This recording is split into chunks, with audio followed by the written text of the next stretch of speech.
Punjab police ने 13 महीने बाद खाली कराए शंभू खनौरी बॉर्डर। पिछले साल 13 फरवरी से प्रदर्शन कर रहे थे किसान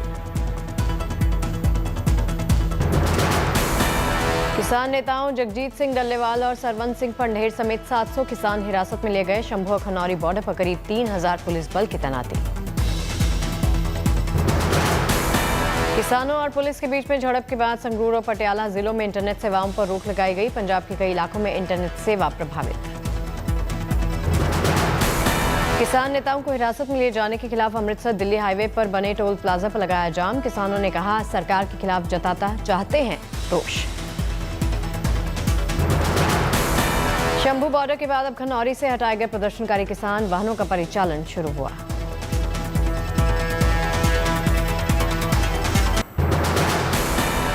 प्रदर्शनकारी किसानों के खिलाफ कार्रवाई पर बोले पूर्व मुख्यमंत्री चरणजीत सिंह चन्नी। पंजाब के किसानों के खिलाफ मुख्यमंत्री भगवंत सिंह मान द्वारा केंद्र सरकार की मदद से बड़ी कार्रवाई की योजना बनाई जा रही।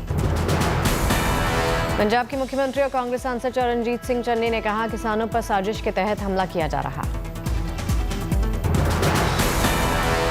पंजाब हो, हरियाणा हो, राजस्थान हो, खास तौर पर पंजाब में किया जा रहा है।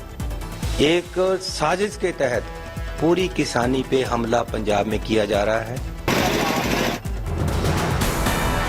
चन्नी ने केंद्र पंजाब सरकार पर साधा निशाना। कहा किसानों पर पीछे से हमला किया गया, उन्हें धोखा दिया। जालंधर के पिम्स हॉस्पिटल में भर्ती दलजीत सिंह डल्लेवाल को दूसरी जगह ले गई पुलिस। मीडिया को रोका, पीडब्ल्यूडी के गेस्ट हाउस में रखा। दिल्ली के पूर्व सीएम आतिशी ने बीजेपी सरकार पर बोला हमला। कहा सरकार बने 1 महीना हो गया लेकिन महिलाओं को 2500 देने का वादा अब तक पूरा नहीं हुआ। आतिशी ने प्रधानमंत्री मोदी पर साधा निशाना। कहा मोदी जी की गारंटी झूठी साबित हुई। रजिस्ट्रेशन तक शुरू नहीं हुआ। 4 मंत्रियों की कमेटी का एक झुंझुना मिला। आप नेता आतिशी ने बीजेपी से पूछे 4 सवाल। कहा क्या भाजपा की दिल्ली सरकार 18 साल से ज्यादा की 48 लाख महिलाओं को 2500 देगी या इतनी शर्तें लगा देंगे कि 1% महिलाओं को भी इसका फायदा नहीं होगा। आतिशी ने कहा कमेटी बने हुए 12 दिन हो गए। आपको आप और केजरीवाल को गाली देने का समय तो मिलता है लेकिन आपने महिलाओं के लिए कोई फैसला नहीं लिया। आतिशी ने तीसरे सवाल में पूछा 2500 प्रति महीने का रजिस्ट्रेशन किस तारीख से शुरू होगा, किस तारीख को महिलाओं के खाते में आएंगे पैसे। दिल्ली के पटपड़गंज इलाके के मयूर विहार फेज 2 में डीडीए का डिमोलिशन ड्राइव। विधायक रवि नेगी का दावा सीएम के हस्तक्षेप के बाद डिमोलिशन को अनिश्चितकाल के लिए रोका। हाईकोर्ट के आदेश के बाद 3 मंदिरों को डिमोलिश करने सुबह 4 बजे पहुंची डीडीए की टीम। ग्रीन बेल्ट पर बने काली मंदिर, अमरनाथ मंदिर, बद्रीनाथ मंदिर का होना था डिमोलिशन। भारी संख्या में पुलिसकर्मी और जेसीबी के साथ पहुंची डीडीए की टीम। लोगों के आक्रोश को देखकर डीडीएम ने डिमोलिश को किया पोस्टपोन। मंदिर पर लगा सरकारी नोटिस, लिखा सरकारी जमीन पर बना मंदिर। मयूर विहार फेज 2 में डीडीए की डिमोलिश ड्राइव की जद में आए मंदिरों को लेकर बोले लोग। कहा 40 साल पुराना है ये मंदिर।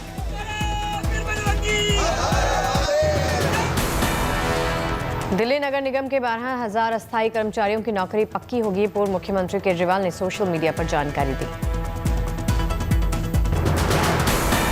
दिल्ली नगर निगम में आम आदमी पार्टी की सरकार ने बजट में 800 करोड़ रुपए का किया प्रावधान। पूरी होगी कर्मचारियों की बरसों पुरानी मांग।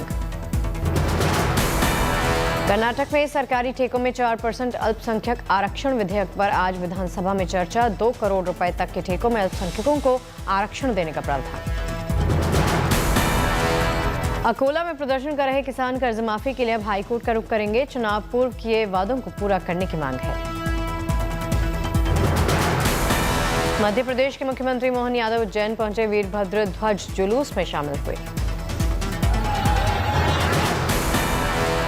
लालू प्रसाद यादव, राबड़ी देवी और तेज प्रताप से ईडी के पूछताछ पर तेजस्वी ने केंद्र पर बोला हमला। कहा मैं पहले ही कह चुका था कि दिल्ली का चुनाव खत्म हो गया, बिहार का चुनाव है, सारी एजेंसियां बिहार में आएंगी। तेजस्वी ने कहा मैं तो भूल चुका हूं कि हमारे परिवार से एजेंसीज ने कितनी बार पूछताछ की, हमें इससे कोई फर्क नहीं पड़ता।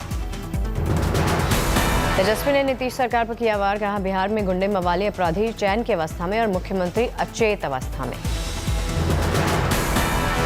अपराधी लोग जो है वो लोग चेत अवस्था में है और मुख्यमंत्री अचेत अवस्था में। बिहार की पूर्व मुख्यमंत्री आरजेडी नेता राबड़ी देवी के आवास के बाहर पोस्टर लगाए गए। पोस्टरों पर लिखा, ना झुका हूं ना झुकूंगा, टाइगर अभी जिंदा। दिशा सान्याल केस में पिता ने की आदित्य ठाकरे पर एफआईआर दर्ज करने की मांग। नीतीश राणे बोले, पूरे मामले की हो जांच। संजय राउत ने महाराष्ट्र सरकार पर साधा निशाना। कहा, ये लोग औरंगजेब के मुद्दे पर पनप नहीं पाए, जिसका असर उनके खिलाफ हो गया। दिशा सान्याल के इस मामले में महाराष्ट्र के मंत्री संजय शिरसाट ने कहा, दिशा के पिता बर्दाश्त नहीं कर पा रहे, इसलिए अब खुलकर सामने आ गए हैं। दिशा सालियन का पहले भी थोड़ा जो मृत्यु हुआ वो संशयास्पद था। आज उसके पिताजी खुल के बाहर आए, वो बर्दाश्त नहीं कर पा रहे हैं। महाराष्ट्र के पूर्व मंत्री अनिल देशमुख ने कहा, इसके पीछे पॉलिटिकल कॉन्स्पिरेसी लगता है, इसकी जानकारी ले रहे हैं। अयोध्या में रामकोट की परिक्रमा को लेकर साधु संतों की बैठक। संतों ने कहा, रामनवमी से पहले करेंगे, रामनवमी के लिए तैयारी हो रही। जालंधर में ओलंपिक मनदीप सिंह ने डीजे कार्यक्रम का जोरदार आयोजन किया। कार्यक्रम में कई पूर्व और मौजूदा ओलंपियंस पहुंचे। गीत संगीत से सजी शाम में एक दूसरे से घुलते मिलते नजर आए खिलाड़ी। सभी डीजे की धुन पर झूमे।